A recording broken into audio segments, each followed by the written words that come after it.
बिस्मिल्लाहिर्रहमानिर्रहीम। अस्सलाम वालेकुम स्टूडेंट स्टार्ट करते हैं third part of pharmacology of thyroid and anti thyroid drugs. आज इसका थर्ड पार्ट है about the hyper function of thyroid, pharmacology of thyroid hyper function और हाइपर थायरॉयडिज्म या thyrotoxicosis। स्टार्ट करेंगे with learning objectives. After this lecture student part you must be able to describe the pharmacokinetic and dynamics or mechanism of drugs action or pharmacological effects of drug use in thyrotoxicosis. Start करते हैं with we have different type of group of medicine we are using in case of thyrotoxicosis, जिसमें thiamides हैं, anion inhibitors हैं, iodides हैं, iodinated contrast media और radio active iodine है। कुछ एडजेंट drugs भी हैं, हम लास्ट में उसको भी डिस्कस करेंगे। स्टार्ट करते हैं treatment of hyperthyroidism. Surgical removal of the part और all thyroid gland. First you can operate और you can decrease the size of gland, लेकिन मोस्टली हम सर्जिकल प्रोसीजर परफॉर्म नहीं करते थायरोटॉक्सिकोसिस में। क्योंकि कॉम्प्लिकेशन ज़्यादा है अनटिल अनलेस अगर उसका साइज़ बड़ा नहीं हो गया। अगर साइज़ है, प्रॉब्लम है, कंप्रेशन कॉज करता है नेक पे, तो फिर हम उसकी सर्जरी परफॉर्म करते हैं। Otherwise we have conservative treatment for thyrotoxicosis अगर साइज़ में कोई प्रॉब्लम नहीं तो फिर हम सब टोटल थायरॉक्टमी करते हैं। समटाइम जब कुछ कार्सिनोमाज हैं थायराइड के, जिसमें पेपिलरी फॉलिकल कार्सिनोमाज में हम मोस्टली टोटल थायरॉक्टमी परफॉर्म करते हैं। Second, anti thyroid conservative treatment है। फार्माकोलॉजी हम डिस्कस करेंगे अबाउट एंटी थायराइड ड्रग्स। और second, destruction of gland by radio active iodine. Radiation के थ्रू हम डिस्ट्रॉय करते हैं normal parenchymal cells of thyroid gland. Start करेंगे एंटी थायराइड एजेंट्स को। मैंने फर्स्ट ग्रुप किया थायोमाइड्स। थायोमाइड्स में जो ड्रग्स हैं प्रोपाइल थायोयूरेसिल है, कार्बिमाजोल और methimazole like drugs. Second group anion inhibitors, perchlorate है, थायोसाइनेट है, परटेक्नेट है। लास्ट में अब देखें थर्ड में आयोडाइड्स लुगिस सॉल्यूशंस हैं कंपोज्ड ऑफ आयोडीन 50 मिलीग्राम पर ml और पोटाशियम आयोडाइड कम्बिनेशन है सॉल्यूशन में 100 मिलीग्राम पर ml और सेपरेटली पोटाशियम आयोडाइड। फोर्थ में आयोडीनेटेड कंट्रास्ट मीडिया जिसमें डाया ट्रायोक्सेट है, हायोक्सोल। फिफ्थ में रेडियो एक्टिव आयोडीन 131। लास्ट में आप देखें एडजेंट थेरेपी है जिसमें बीटा रिसेप्टर ब्लॉकिंग एजेंट है propranolol, calcium channel blocking agent diltiazem. अगर हमारा बीटा ब्लॉकिंग ड्रग्स कंट्राइंडिकेटेड है, sometime we are using diltiazem. Barbiturates and glucocorticoids हैं, हाइड्रोकोर्टिजोन है और प्रेडनिसोलोन लाइक ड्रग्स। स्टार्ट करते हैं student with thioamides. Thioamides the group of thioureylenes group. Major 3 drugs हैं जो हम यूज़ करते हैं, प्रोपाइल थायोयूरेसिल, मेथिमाजोल और कार्बिमाजोल। अगर हम देखें carbimazole basically is a pro drug. What is pro drug? Pro drug is inactive drug जब तक इसकी मेटाबॉलिज्म ना हो। ट्रांसफॉर्मेशन है, अगर बायो ट्रांसफॉर्म्ड होती है तो फिर एक्टिव इंग्रेडिएंट्स में आती है, तो convert into methimazole is active drug. तो हम अभी डिस्कस करेंगे प्रोपाइल थायोयूरेसिल और मेथिमाजोल को थोड़ा डिटेल के साथ। Methimazole is 10 time more potent drug as compare to propyl thiouracil. They are the major drug thioamides we are using for thyrotoxicosis. आजकल हम इसको यूज़ करते हैं। They are chemically related to thiourea and thiocarbamide group which is essential for the anti thyroid activity. अगर हम इसकी pharmacokinetics देखें propyl thiouracil की, तो given orally rapid absorption, peak plasma level अब रीच करता है 1 आवर्स में। इसकी बायोअवेलेबिलिटी अबाउट 50 to 80% है, reduce due to incomplete absorption और first pass effect, hepatic first pass metabolism के थ्रू। प्रोपालथायोरेसिल है more plasma protein binding than methimazole. Propylthiouracil की binding capability as compare to carbimazole methimazole ज़्यादा है, ज़्यादा देर तक अटैच रहती है। Volume of distribution total body water है, कंसंट्रेट करता है थायराइड में और थायराइड में अपना फंक्शन प्ले करता है। क्या मैकेनिज्म ऑफ एक्शन है हम डिस्कस करेंगे। Plasma half life about 1.5 hour, metabolize into inactive glucuronide excreted in urine within 24 hour. अगर आप इसको कंपेयर थोड़ा फार्माकोकाइनेटिक्स को करें प्रोपालथायोरेसिल मेथिमाजोल से, plasma half life is 6 hours, इसकी plasma half life is shorter as compare to methimazole. Excretion is slower than with propylthiouracil, वो क्या है 24 आवर्स में एक्सक्रीट आउट होती है, इसकी 60 to 70% एक्सक्रीट आउट होती है आफ्टर 48 आवर्स। अगर हम दोनों की फार्माकोकाइनेटिक इकट्ठी देखें तो both thioamides cross the placental barrier, जो प्लासेंटल बैरियर क्रॉस करता है तो प्रेगनेंसी में बड़ा रिस्की होता है, कॉन्शियसली यूज़ करते हैं and are concentrated by the fetal thyroid, so they can cause question है इन प्रेगनेंसी में risk of fetal hypothyroidism. Both classified at pregnancy category C, evidence of human fatal risk. हमने general pharmacology में adverse drug reaction में ये सारी categories जो pregnancy में हैं हमने डिस्कस की है। Of the two, propylthiouracil is preferred in pregnancy as compared to methimazole because it is more strongly protein bound and therefore cross the placental barrier less readily as compared to methimazole. Both thiamides are secreted in low concentration in milk but are considered safe for the nursing infant. Okay जी, थायोमाइड का mechanism of action क्या है? आपने मेरा first part जो discuss किया आपने देखा होगा, उसमें हमने बायोसिंथेसिस को डिटेल के साथ चेक किया है। बायोसिंथेसिस क्या होती है, किस तरह हार्मोन की जेनेसिस होती है। आप मेरा वो पार्ट 1 गौर से देखें, फिर आपको मेरा इस लेक्चर की ज़्यादा अच्छा आप अंडरस्टैंड कर सकेंगे। So prevent hormone synthesis by mostly the inhibition of thyroid peroxidase enzyme. क्या रोल है? ये एक्टिवेट करता है आयोडीन को, आयोडाइड को आयोडीन में, और देन आयोडीन फॉर्म करता है इंटरमीडिएट हार्मोन जिसमें MIT DIT जिसको हम ऑर्गेनिफिकेशन कहते थे, और कन्वर्ट होता है कम्पलिंग मैकेनिज्म या कंडेंसेशन में जिसमें T3 और T4 की फॉर्मेशन होती है। मेरा आप पार्ट 1 देखेंगे, आपको ये कंप्लीट अंडरस्टैंड कर जाएगा।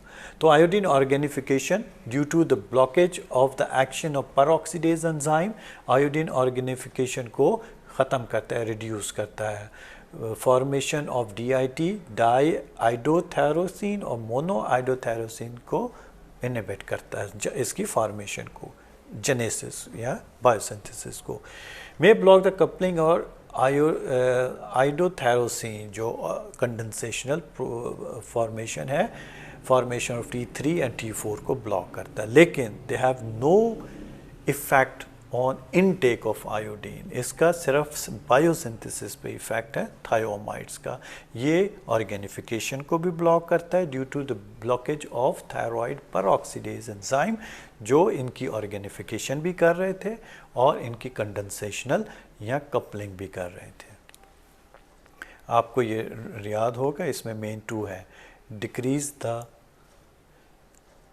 आयोडीनेशन और ऑर्गेनिफिकेशन और डिक्रीज द कपलिंग और कंडेंसेशन प्रोसेस। सेकंड पिक्चर में अगर आप देखें तो thioamides they can block the intermediate and final product of thyroids MIT, DIT, T4, T3 and high doses of propylthiouracil peripheral जो conversion है T4 की T3 में। T4 is a pro hormone और pro hormone जब active होता है T3 में, तो उसकी एक्टिवनेस को भी ब्लॉक करता है high dose of propylthiouracil peripheral, जो इनके एंजाइम हैं। Okay, high dose of propylthiouracil peripheral conversion of T4 to T3 block करता है। T is much more potent than T4। जब यही पोटेंट एंजाइम नहीं, हार्मोन नहीं बनेगा तो फिर अपना इफेक्ट प्रोड्यूस नहीं करता। because the synthesis of hormone is affected rather than the release, so the onset of agents is slow। आपने इसकी रिलीज को ब्लॉक नहीं किया, सिंथेसिस को, ऑलरेडी जो स्टोर्ड फॉर्म में फॉलिकल्स के अंदर स्टोर्ड होते हैं वो रिलीज़ होते हैं, और रिलीज़ होने तक वो अपना इफ़ेक्ट प्रोड्यूस करते हैं। जब ये ड्रग देते हैं, इनका इफ़ेक्ट आने तक, पेशेंट की साइन सिम्टम्स सबसाइड होने तक इसको टाइम चाहिए, requiring 3 to 4 weeks before store of T4 are depleted। On the same sense, therefore, cause of gradual reduction in signs and symptoms of thyrotoxicosis। Start करते हैं, 2 से 3 हफ्ते चाहिए नॉर्मल रिकवरी की तरफ, क्योंकि ये न्यू फॉर्मेशन ऑफ हार्मोन को ब्लॉक करता है। जो ऑलरेडी स्टोर्ड हैं वो रिलीज होते हैं, और पेरिफेरल जो T4 है वो अपना इफेक्ट प्रोड्यूस करते हैं। The basal metabolic rate and pulse rate returning to normal over the period of 3 to 4 week. तो सेम जब आप इस ड्रग को छोड़ते हैं तो फिर फर्दर जो रिकवरी है उसको भी इतना ही वीक लगते हैं, 2 to 3 वीक्स। थेराप्यूटिक यूजेस क्या है? हाइपरथायरॉयडिज्म है, किस बीमारी में इंक्रीज हो सकता है? For example Grave disease, diffuse toxic goitre में, थायराइड क्राइसिस में with beta blocking agent propranolol, or use along with iodine 131 for initial period of 8 weeks। हम sometime thiamides देते हैं initial periods में। Adverse effect of thiamides, more common adverse effect में macular rash may be accompanied by fever, 4 to 6% of patients में, nausea, GIT distress syndrome, और alter the taste and smell, mostly methimazole drug cause करती है।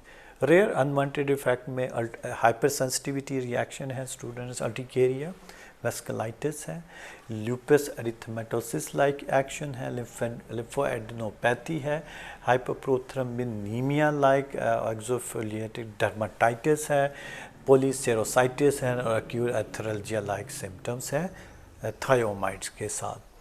Severe hepatitis, अगर आप patient को propyl थायरोसिल देते हैं तो this kind of drug propylthiouracil can cause severe hepatitis, more common with propylthiouracil. और ये ब्लैक बॉक्स वार्निंग है FDA की।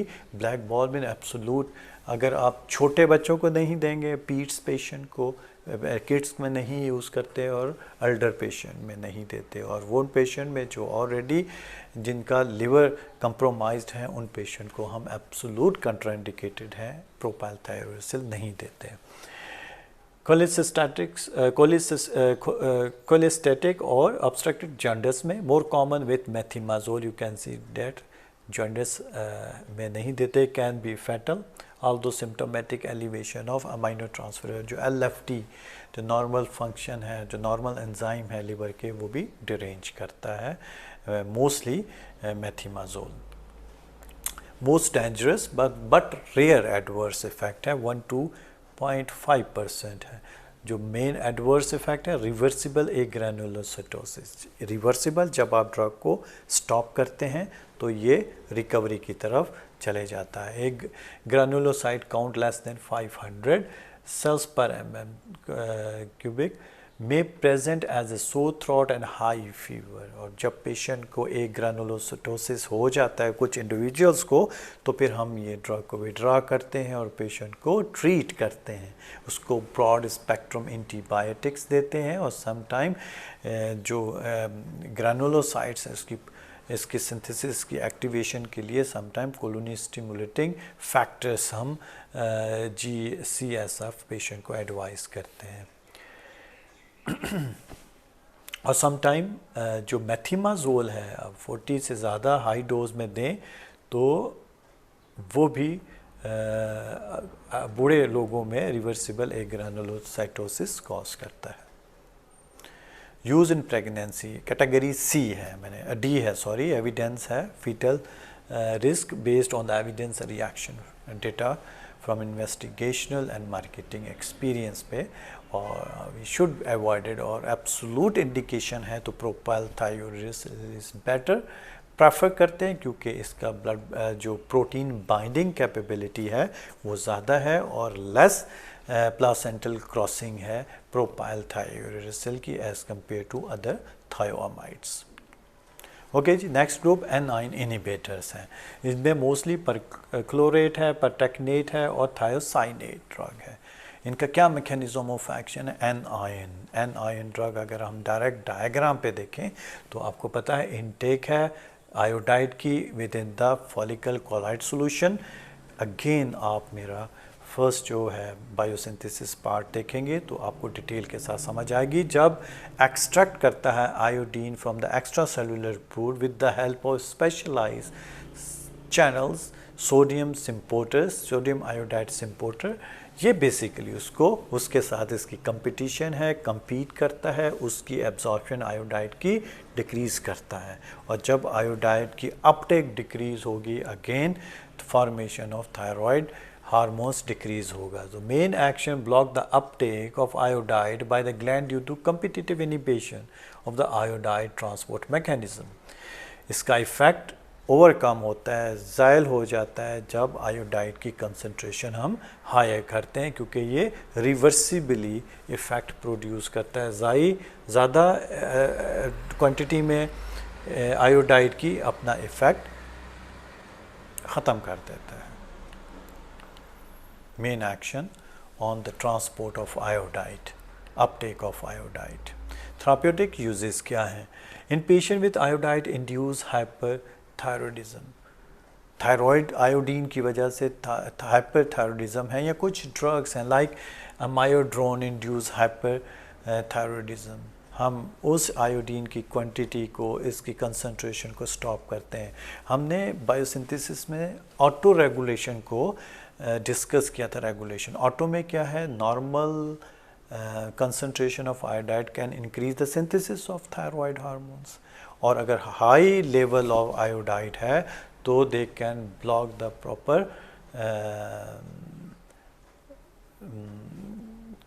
production of iodine, जिसको हम वोल्फ-काइचॉफ ब्लॉक भी कहते हैं। लेकिन यहाँ कुछ ड्रग्स की वजह से आयोडीन इंड्यूस हाइपरथायरॉयडिज्म है, हम उस सेंस में हम आयोडाइड की जो एक्टिविटी है उसको ब्लॉक करते हैं, उसकी अपटेक को डिक्रीज करते हैं।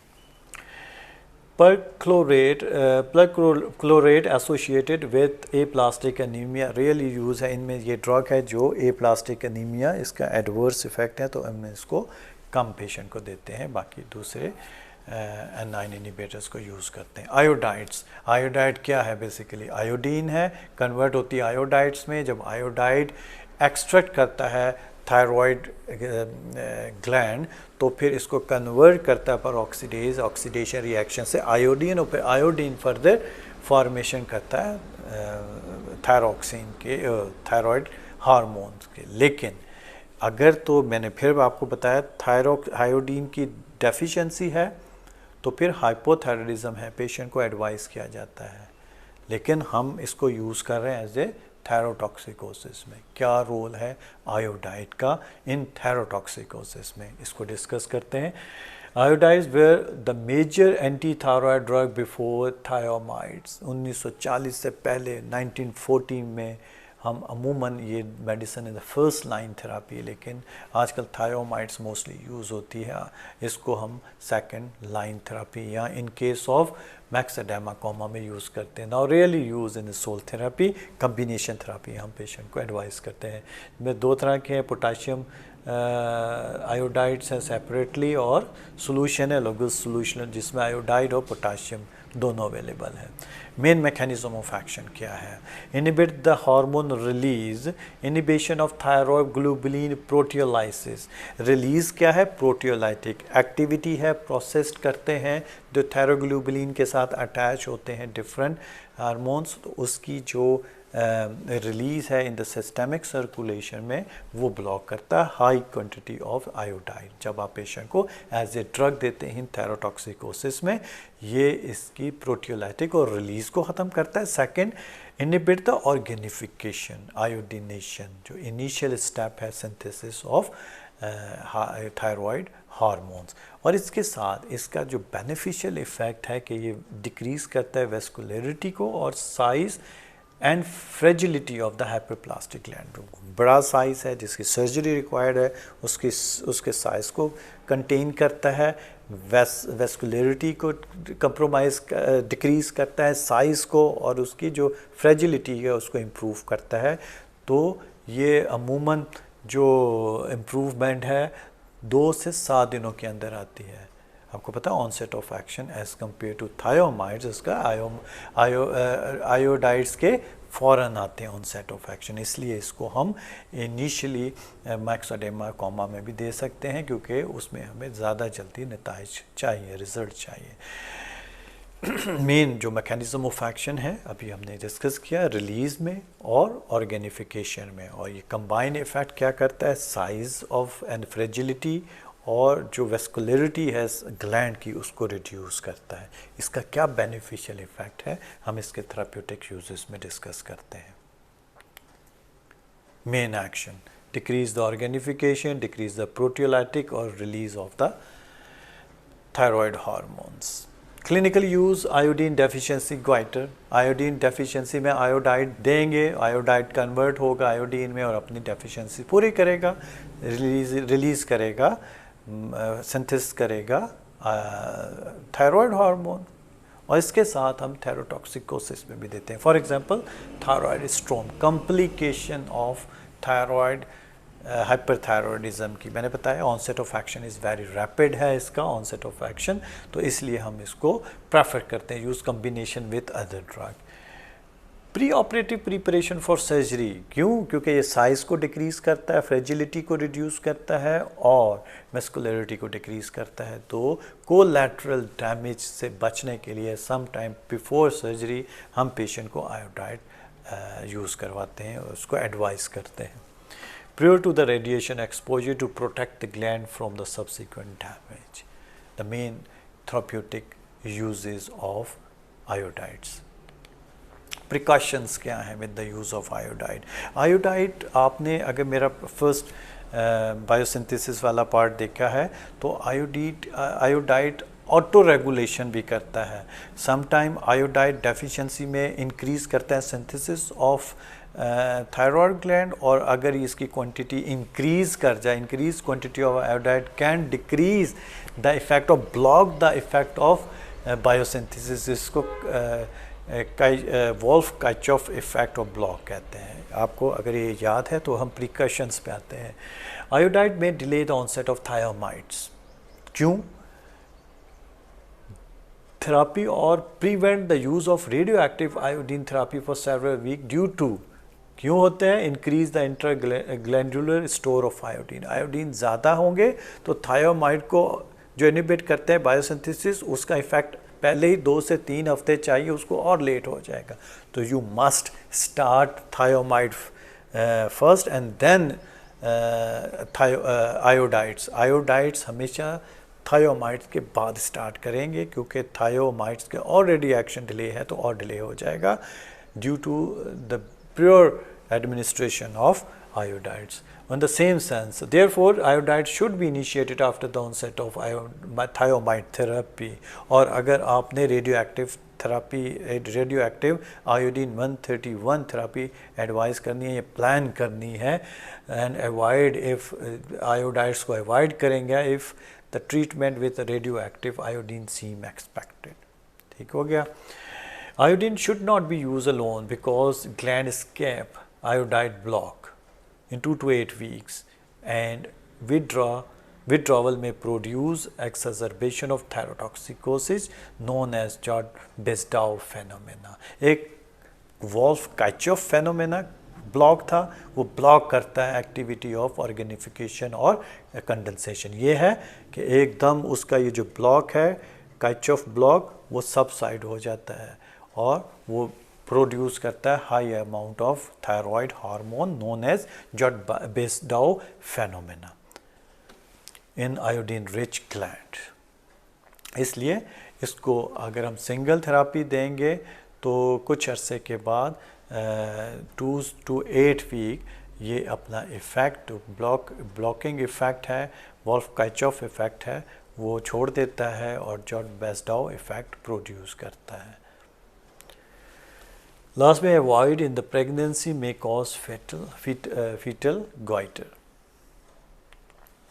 Toxicity with the use of iodides, reversible iodism, acneiform rash, swelling salivary glands, mucous membrane ulceration है, conjunctivitis है, rhinorrhea है, drug fever, metallic taste, bleeding disorders, and really anaphylactic reaction है, hypersensitivity reaction with the use of iodides।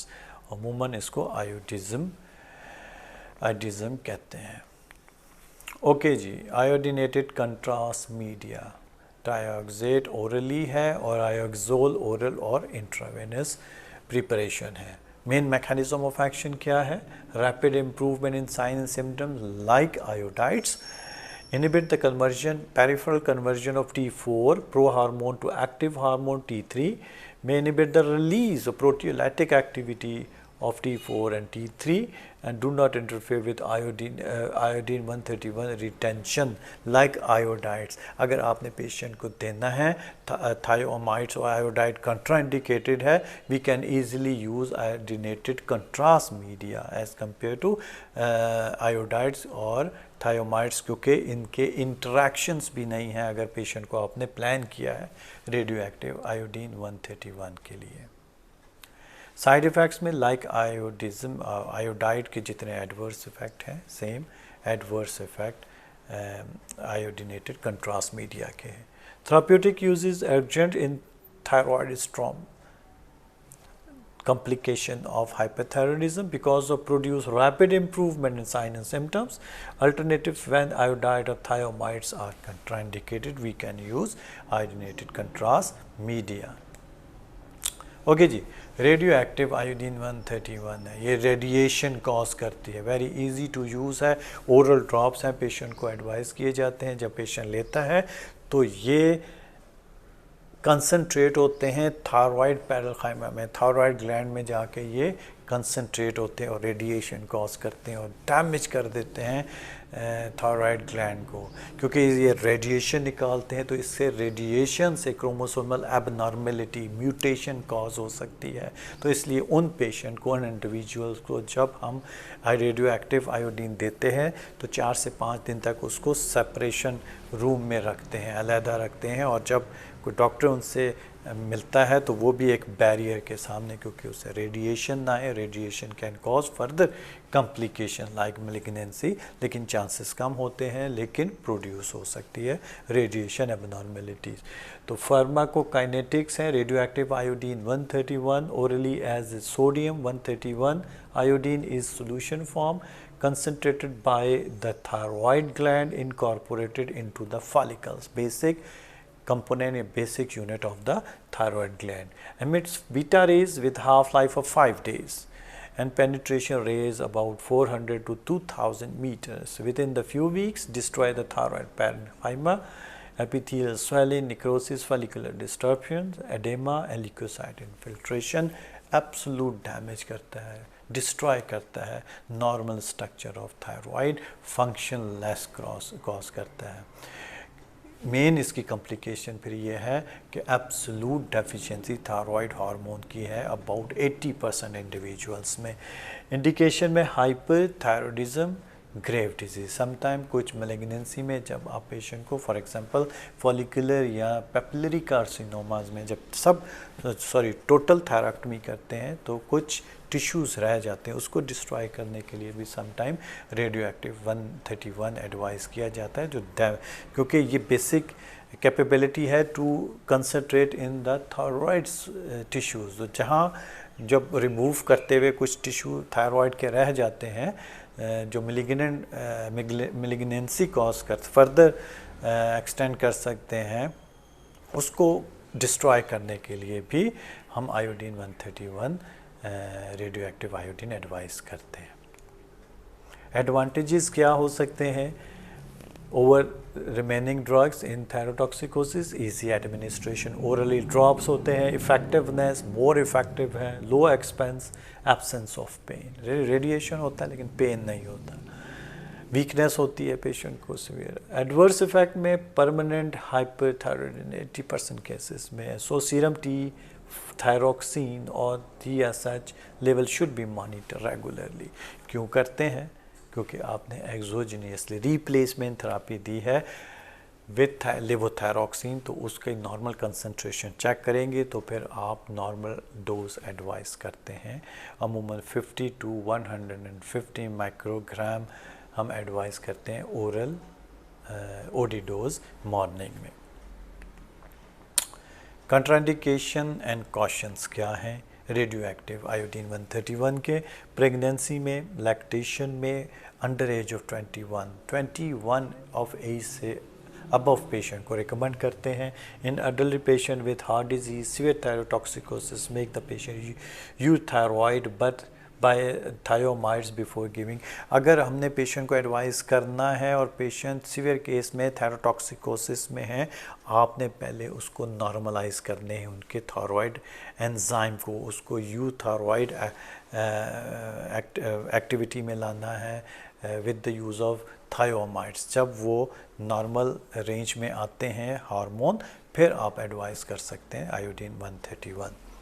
Do not use iodides pure to the iodine, क्योंकि ये delay कर सकता है इसका एक्शन, और इसलिए आपने इसके आयोडाइड्स में भी इसके एडवर्स इफेक्ट में इसको इनके इंटरैक्शंस को स्टडी किया है।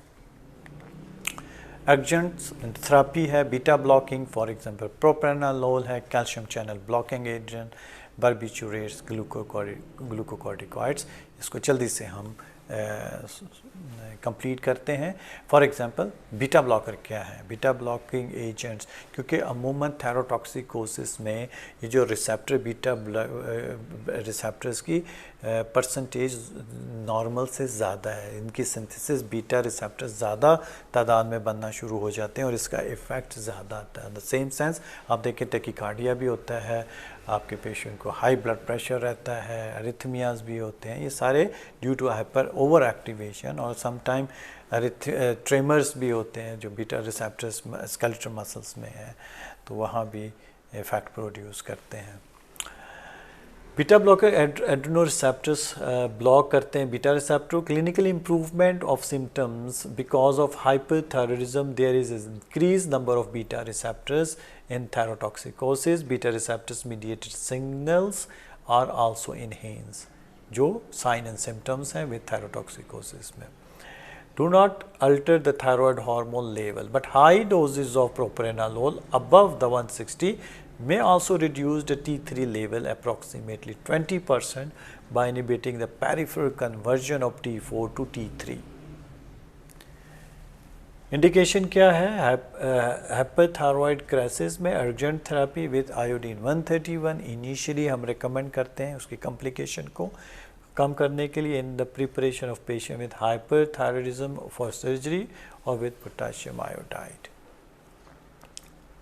Calcium channel blocking drug in case of अगर बीटा ब्लॉकिंग एजेंट कंट्राइंडिकेटेड है, we can use diltiazem like a calcium channel blocking agent जो mostly effect हार्ट पे रखते हैं, use instead of beta blocking when they are contraindicated due to some concomitant condition। आपको पता है bronchodilatory effect produce होता है बीटा एगोनिस्ट, अगर बीटा एगोनिस्टिक एक्टिविटी आप ब्लॉक करते हैं with the use of beta blocking agent in severe asthma या अस्थमेटिक पेशेंट में समटाइम कंट्राइंडिकेटेड होते हैं बीटा ब्लॉकिंग एजेंट, तो हम कैल्शियम चैनल ब्लॉकिंग यूज़ कर सकते हैं।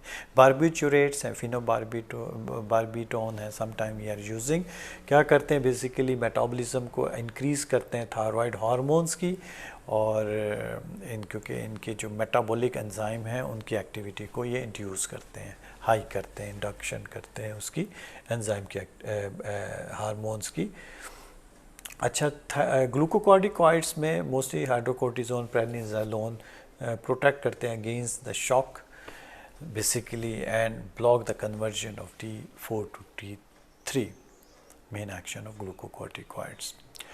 ओके स्टूडेंट्स, आज का लेक्चर था जिसमें हमने स्टडी किया the treatment pharmacology of thyrotoxicosis, जिसमें pharmacokinetic, dynamics, mechanism of action और एडवर्स इफेक्ट हमने डिस्कस किए। Different drugs, different group of medicine हमने जो थायरोटॉक्सिकोसिस में स्टडी की है, और मेन थायोमाइड्स हैं, और फिर उसके साथ आयोडीन 131, फिर anion inhibitors, iodide like drugs को। Thank you very much. अस्सलाम वालेकुम।